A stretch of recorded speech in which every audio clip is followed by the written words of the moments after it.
para un motor trifásico en un tablero de control eléctrico, se explicará paso a paso la instalación de cada componente y su respectiva conexión dentro del sistema. Se utilizarán dos pulsadores para encender y apagar el motor, además de un relé térmico para su protección, asegurando un funcionamiento adecuado y seguro. El proceso comenzará con el ensamblaje del tablero de control eléctrico. En primer lugar, se instalará la placa de montaje en la base del panel. A continuación, se colocarán los canales de policloruro de vinilo rígido con el fin de organizar y guiar el cableado de manera ordenada, permitiendo una instalación más estructurada. Luego, se fijarán los rieles tipo DIN sobre los cuales se montarán los dispositivos esenciales para el funcionamiento del sistema, como el interruptor automático en miniatura, el contactor y el relé térmico. Cada uno de estos dispositivos será asegurado mediante tornillos para evitar desplazamientos o conexiones defectuosas. En la parte inferior del tablero se instalarán los conectores para facilitar la conexión de los conductores de fase,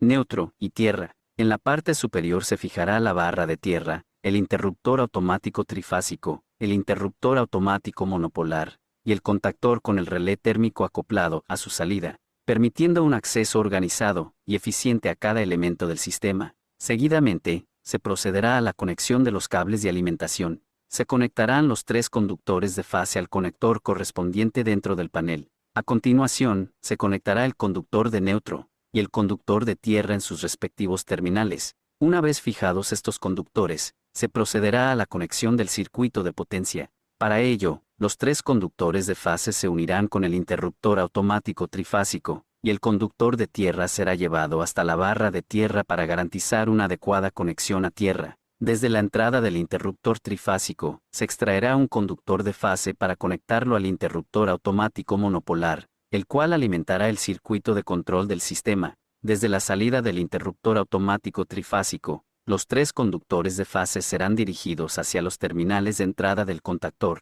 Una vez realizado este paso, se conectarán los terminales de salida del relé térmico a los conductores de fase, que llevarán la alimentación al motor. También se conectará el conductor de tierra a los terminales de salida para asegurar la protección del sistema. Los conductores prolongados desde estos terminales serán llevados hasta el motor para completar la conexión de potencia. Para facilitar la comprensión del sistema, se elaborará un diagrama eléctrico, en el que se representará cada conexión realizada, identificando los símbolos correspondientes con sus respectivos dispositivos. A continuación, se llevará a cabo el montaje del circuito de mando. Para ello, es necesario un interruptor automático en miniatura que proteja el circuito de control. Se utilizará un interruptor automático trifásico para el circuito de potencia y un interruptor automático monopolar para el circuito de control. La instalación de este último se realizará extrayendo un conductor de fase desde el interruptor automático monopolar y conectándolo al terminal del relé térmico, el cual actúa como contacto normalmente cerrado dentro del sistema. Esta configuración se implementa debido a que el relé térmico se encuentra en serie con la bobina del contactor, asegurando que en caso de sobrecarga, el relé térmico abra el circuito y desconecte la alimentación de la bobina, desactivando así el motor. Desde la salida del relé térmico, se llevará un conductor hasta el terminal de entrada del pulsador de parada. Este pulsador es un contacto normalmente cerrado que permite la interrupción de la alimentación en caso de emergencia o detención del motor. Para mejorar la identificación de los circuitos, se emplearán conductores de diferentes colores en cada sección del sistema de control. Desde la salida del pulsador de parada, el conductor se conectará a la entrada del pulsador de arranque, el cual es un contacto normalmente abierto.